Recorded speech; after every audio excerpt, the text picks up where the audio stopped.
The Saint of green పపయ. ఈ cinema ఎంత బ్యూటిఫుల్గా ఉంటుంది అంటే చాలా బ్యూటిఫుల్గా ఉంటుంది సినిమా.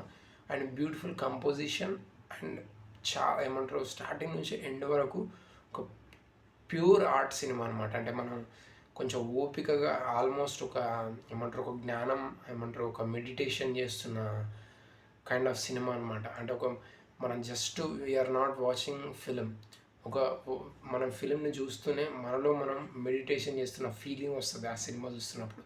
ఎందుకంటే very slow pace cinema, but కరెక్ట్గా మనం ఒక జస్ట్ ఒక ఏ పని పెట్టుకోకుండా ఒక ప్యూర్ మైండ్ సెట్తో కూర్చొని కనుక చూస్తే సినిమా మాత్రం ultimate and very beautiful film అనమాట.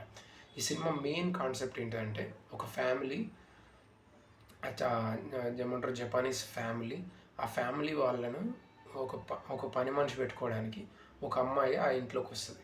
ఆ ఇంట్లోకి వచ్చిన తర్వాత ఆమె తను చిన్న వయసులో వస్తుంది, అరౌండ్ ఒక 10 years అప్పుడు ఆ ఇంట్లోకి వస్తుంది. ఆ 10 years వచ్చి తర్వాత ఆ ఇంట్లో పనులన్నీ చేస్తూ ఆ పని నేర్చుకుంటుంది, ఆ కుకింగ్ కానీ అవన్నీ నేర్చుకుంటుంది.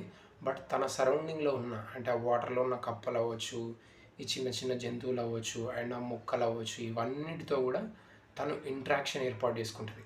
అంటే తను మెయిడ్ కాబట్టి, ఒక పని మనిషి కాబట్టి తన ప్రపంచం అనేది ఇవి మాత్రమే. ఏమంటారు ఆ కప్పలు, ఆ చుట్టుపక్కల చెట్లు, ఇవన్నీ కూడా తన నేచర్తో బతికే ఒక అమ్మాయి అనమాట. ఆ మెయిడ్గా పని చేస్తున్నా కూడా మెయిన్గా తన చుట్టూ ఉన్న నేచర్తో ఒక అనుబంధం ఏర్పాటు చేసుకొని ఉన్న పర్సన్. అదే టైంలో వీళ్ళు మనీ అయిపోతుంది. ఈ ఫ్యామిలీ ఫస్ట్ ఎవరైతే హైర్ చేసుకున్నారో దాని తర్వాత ఆ మెయిడ్ ఎవరైతే ఉన్నారో ఆ పని మనిషి వేరే ఇంటికి వెళ్ళాల్సి వస్తుంది. ఆ వేరే ఇంటికి వెళ్తే అతను ఒక్కడే ఉంటారు, హీరో అతను ఒక్కడే ఉంటాడు, పియానో వాయించుకుంటూ ఉంటాడు. బట్ ఈ అమ్మాయి అప్పుడు 10 years అయిపోయి 20 years వస్తుంది ఆ అమ్మాయికి. సో అప్పుడు ఆ టైంలో ఒక బ్యూటీ కానీ ఆ అమ్మాయికి తనని తను బ్యూటిఫుల్గా చూసుకోవాలని లిప్స్టిక్ పెట్టుకోవడం అదంతా చూసేసి, అండ్ హీరో పియానిస్ట్ కాబట్టి అతను కూడా ఒక తన పట్ల అంటే తనని చూస్తూ ఉంటాడు కాబట్టి చుట్టూ పని చేస్తుంటే తనకి ఒక ఇంప్రెషన్ ఏర్పడుతుంది. ఒక సెక్షువల్ డిజైర్స్ కానీ అవన్నీ కూడా వీళ్ళిద్దరి మధ్య జనరేట్ అయ్యి ఆ అమ్మాయితో ఇతను పడుకుంటాడనమాట. అప్పుడు ఆ అమ్మాయి ప్రెగ్నెంట్ అవుతుంది. ప్రెగ్నెంట్ అయ్యి సో వీళ్ళిద్దరు ఒక మెయిడ్ అండ్ ఆ పియానిస్ట్ ఆ ఓనర్ ఎవరైతే ఉన్నారో వీళ్ళిద్దరి లవ్ స్టోరీ అంటే ఆల్మోస్ట్ లైక్ లవ్ స్టోరీ కన్నా ఒక భార్యాభర్తల సంబంధం లాగా ఎండ్ అవుతుంది ఈ ఫిల్మ్. సో సింపుల్గా చెప్పాలంటే ఇది స్టోరీ జస్ట్ ఈ పారామీటర్లో జరుగుతుంది. ఏం సస్పెన్స్ ఉండవు, జస్ట్ ఫ్లో డ్రామా అనమాట. And at the same time చాలా స్లో పేజ్లో ఉంటుంది.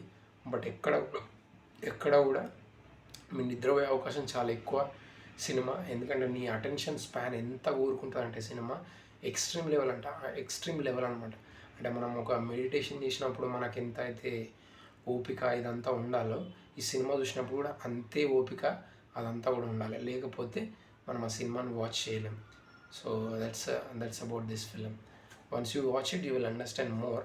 Just do watch this film, I think you will love it.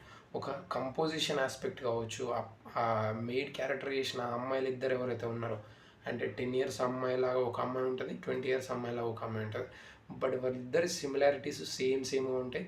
But once అంటే వాళ్ళ ఫేస్ స్టైల్ అంటే చాలామంది అంటారు ఒక ప్లెజెంట్ ఫేస్ ఉండాలి అది అని అంటారు కదా, ఆ ప్లెజెంట్నెస్ ఫేస్ అనేది అసలు వీళ్ళిద్దరి క్యారెక్టర్స్ అసలు చింపేసారు. So this film is about. That's it. Do watch this film, you love it. వైటీఎస్లో ఉంది and everywhere. That's it. Thank you.